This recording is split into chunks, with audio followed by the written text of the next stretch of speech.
Fala pessoal, Prof. Renan trazendo para vocês mais um simulado para a prova teórica do Detran com as questões mais cobradas desse ano. E lembrando, né, se o material ele está ajudando vocês durante a preparação para a prova, não esqueçam aí de deixar o like, né, para dar aquela moral e também de se inscrever aqui no canal para receber sempre em primeira mão todos os simulados. Vamos começar então com as questões de hoje. Trago para vocês aí no enunciado diz o seguinte: a desobediência às ordens das autoridades e a seus agentes de trânsito terá como penalidade. Então, o cidadão está lá dirigindo, né, e ele desobedece uma ordem, por exemplo, da polícia, né, e isso é uma infração. Mas qual que vai ser a penalidade que ele vai ter por desobedecer? Nesse caso aqui, tá, a penalidade, já colocando para vocês, ela é de multa, tá? Resposta na letra A. A advertência pelo Detran, isso daqui é para penalidades que são mais leves, tá? Não é o caso aqui. Agora, apreensão da CNH e suspensão de direito de dirigir, aí a gente já tem situações, né, onde a gente vai ter essas penalidades para infrações que são mais graves. Essa daqui de desobedecer às autoridades, os agentes de trânsito, a penalidade ela é de multa. Próxima questão, essa de placa, tá?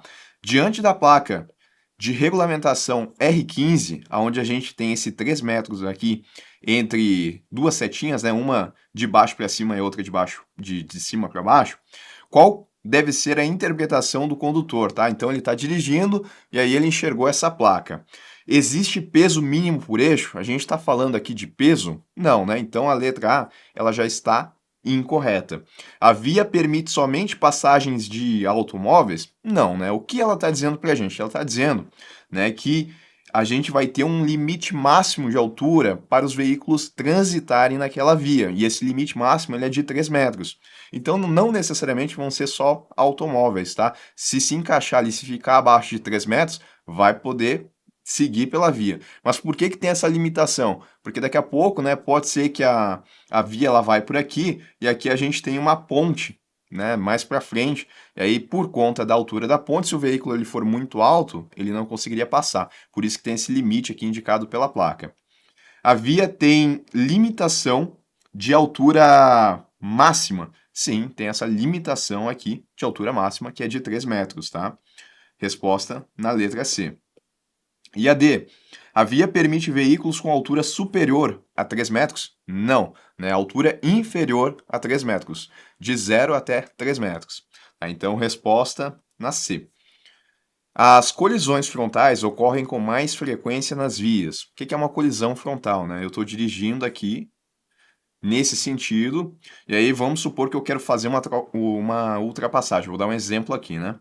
E a gente está aqui numa faixa, ou melhor, né? A gente está aqui em uma estrada que tem apenas essa faixa nesse sentido. Aqui do outro lado, a gente já tem uma faixa no sentido contrário. Isso é o que a gente chama aqui de via de mão dupla.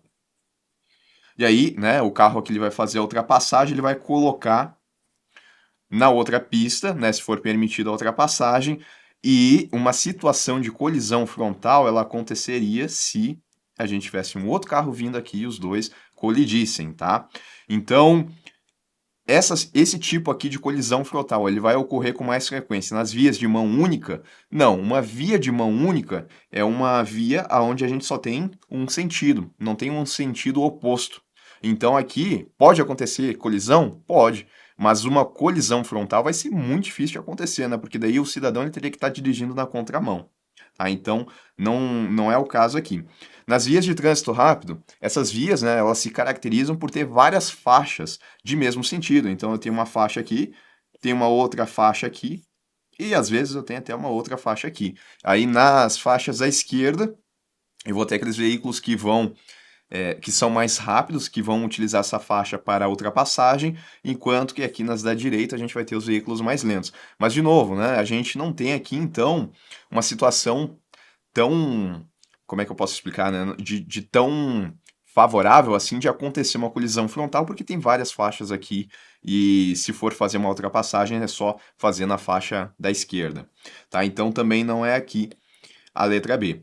Na de mão dupla, sim, né? Foi exatamente aqui o exemplo que eu coloquei. Aqui, por conta da gente ter uma faixa no sentido contrário, aí esse tipo de colisão ele pode acontecer com mais frequência. Com canteiro central, né, pode até ser uma faixa, deixa eu apagar isso daqui, pode até ser uma faixa de mão dupla, mas se tiver um canteiro central aqui, né, que tem aquelas arvorezinhas e tal, aquela parte ali mais estruturada que divide as duas faixas, não tem como o cidadão passar para o outro lado para ultrapassar, né? Porque tem um canteiro ali no meio. Então também não vai acontecer com mais frequência. Então, mão dupla na letra C. Limpador de para-brisa, freios e faróis, quando em mau estado de funcionamento, podem contribuir para acidentes de trânsito e são considerados condições adversas relacionadas com. A gente tem várias situações adversas aí que podem acontecer, né? Tem aquelas relacionadas a fatores externos, como o clima, né? Neblina, chuva. A gente também tem aquelas que são relacionadas à via, aonde a gente pode ter buracos, desvios nas vias.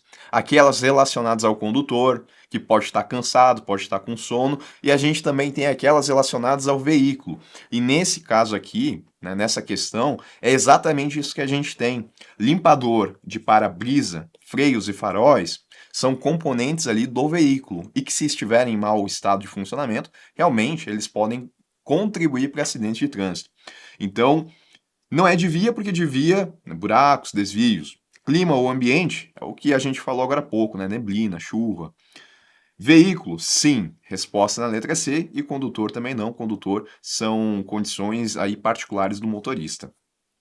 A distância percorrida pelo veículo do momento em que o motorista ele vê o perigo até a imobilização total do veículo é denominada.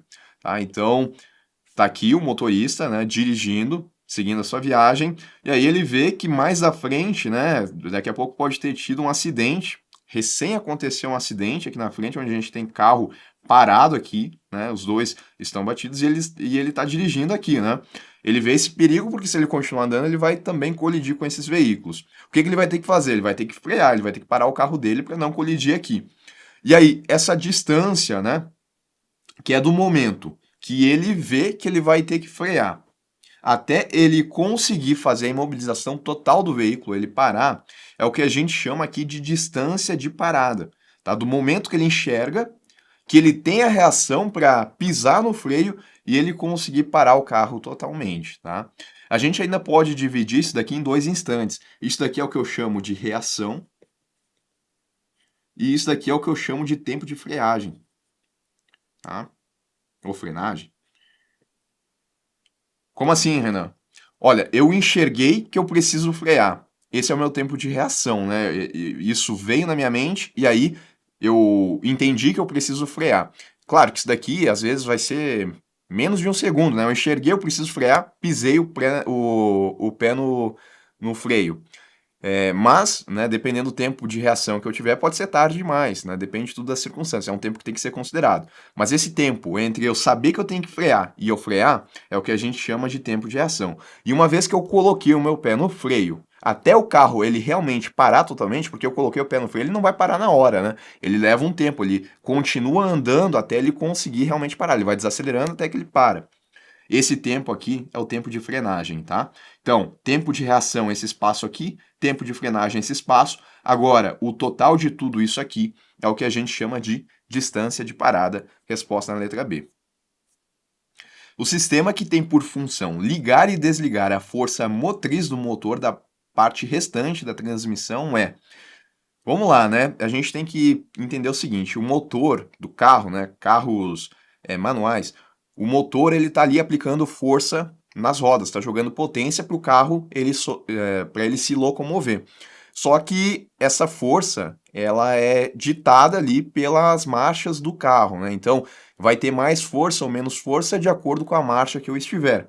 E como é que eu vou mudar a marcha em um carro manual? Eu preciso trocar, né? Pisando na embreagem para conseguir mexer o câmbio ali e colocar de primeira para segunda, para terceira, para quarta, certo?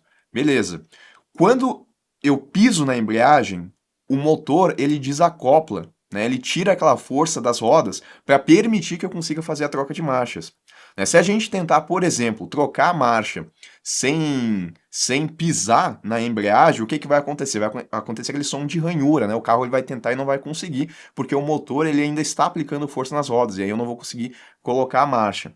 Então, um sistema que tem essa função de ligar e desligar a força motriz da parte restante da transmissão é a embreagem, porque quando eu piso na embreagem, o motor ele continua funcionando, mas ele desacoplou das rodas, ele não está colocando pressão ali nas rodas. E aí eu consigo engatar a próxima marcha, tiro o pé da embreagem, ele volta a fazer pressão agora, volta a fazer força ali nas rodas para o carro se locomover, só que agora com a força necessária para aquela marcha que eu coloquei. Aí se eu quero sair de segunda para terceira, piso na embreagem, ele desacopla, né? Eu coloco a terceira, tiro o pé da embreagem, agora ele coloca uma nova potência ali nas rodas, tá? Então quem vai fazer isso é a embreagem, resposta na letra D. A velocidade máxima permitida em uma rodovia sinalizada com a velocidade máxima de 100 km por hora. Cuidado, tá? Se a gente tem uma velocidade máxima de 100 km por hora, né, em tese, o motorista ele não pode ultrapassar isso, né? Porque essa é a sinalização da velocidade naquela via. Só que eu tenho uma velocidade mínima, né? Não é porque o máximo é 100 km por hora que eu vou andar 20 km, porque se eu fizer isso, eu vou estar atrapalhando as outras pessoas que estão atrás de mim. Tá? Então eu tenho uma velocidade mínima também, eu tenho que olhar essas duas coisas. Velocidade máxima, que é aquela que vai estar sinalizada. E Renan, como é que eu vou saber qual que é a velocidade mínima? Ela é, né, de 50% da velocidade máxima. Então, se aqui é 100 km por hora a velocidade máxima, significa que eu tenho que me locomover a pelo menos 50 km, que é a metade aqui dos 100 km por hora. Então, resposta na letra A. Transitar com o veículo danificado à via, suas instalações e equipamentos é danificando a via, né? Então, transitar, andar, dirigir com o veículo e esse veículo estiver danificando a via, as instalações e os equipamentos, isso aqui é uma infração? Ela é. E digo mais, ela é uma infração gravíssima que tem penalidade como multa, tá? Então não é nem média, nem leve, nem grave, é gravíssima, tem que lembrar disso aí. Resposta na letra C. A pessoa está dirigindo e o carro está danificando a via. Daqui a pouco, porque o carro ele não tem ali os equipamentos em um correto estado e ele está ali danificando aquela via, né, fazendo mal à via pública e isso vai ser considerado então uma infração gravíssima. Tá lá no artigo 231. De novo, infração de trânsito. Vamos lá. Considera-se infração dirigir veículo diferente da categoria a qual está habilitado de acordo com a legislação. Eu tenho carteira A, que me permite conduzir motocicletas, e eu sou pego dirigindo um carro que necessita da categoria B. Será que isso é uma infração? Obviamente, tá? É uma infração. Resposta aqui na letra A. Parar para embarque de pessoas onde é proibido estacionar pela sinalização. Isso é uma infração? Não. Parar para o embarque e desembarque, nesse caso, dá para fazer, né? Contanto que seja rápido e não atrapalhe o trânsito. O que é proibido é estacionar, deixar o carro parado, desligar e sair do carro. Isso é estacionar. Em um local onde é proibido estacionar, eu não vou poder fazer. Mas o embarque e o desembarque, desde que seja rápido, não atrapalhe o trânsito, eu consigo fazer. Aí não vai ser infração. Estacionar o veículo a mais de 5 metros da esquina e fora da faixa de pedestres. Não, né? Não vou estacionar o meu veículo na faixa de pedestre. Como eu não estou colocando, está fora da faixa de pedestre e a 5 metros da esquina, eu posso fazer. Isso não é uma infração. Ultrapassar outro veículo onde a marca da sinalização viária é amarela e tracejada. Isso também é permitido, né? Eu tenho então a linha amarela que está me indicando ali que aquela via é de mão dupla, né? Tenho a linha amarela, só que ela é tracejada. Ela sendo tracejada significa que eu posso fazer a ultrapassagem naquele instante ali, né? Se ela fosse uma linha amarela contínua, aí eu não posso. É proibida a ultrapassagem porque daqui a pouco tem uma curva, tem algo ali que me tira a visibilidade, tá? Então, eu posso, quando a linha amarela é tracejada? Posso. É uma infração? Não.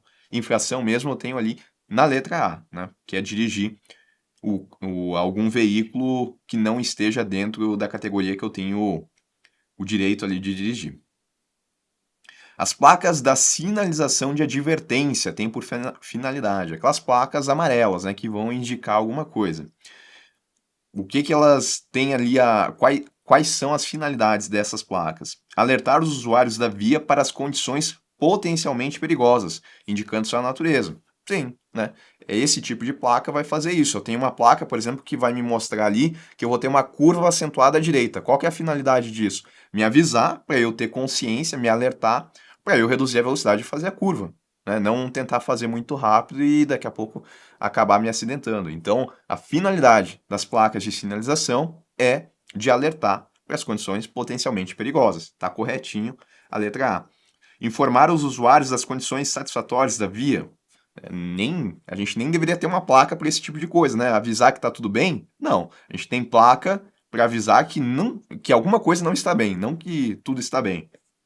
Informar os usuários da via das condições, proibições e obrigações dos condutores. Aí a gente vai ter placas de sinalização, né? Não de advertência, que são essas que vão alertar. Alertar os usuários da via sobre atrativos turísticos. Aí a gente vai ter as placas de serviço, né, que vão ser utilizadas para esse fim. Alertar, a gente tem as placas de advertência. Resposta na letra A. E aí a gente termina então com as questões de hoje. Como sempre, espero que vocês tenham ido bem. Coloquem aí o resultado de vocês, né, para eu saber quantos vocês acertaram. Um abraço e até o próximo simulado.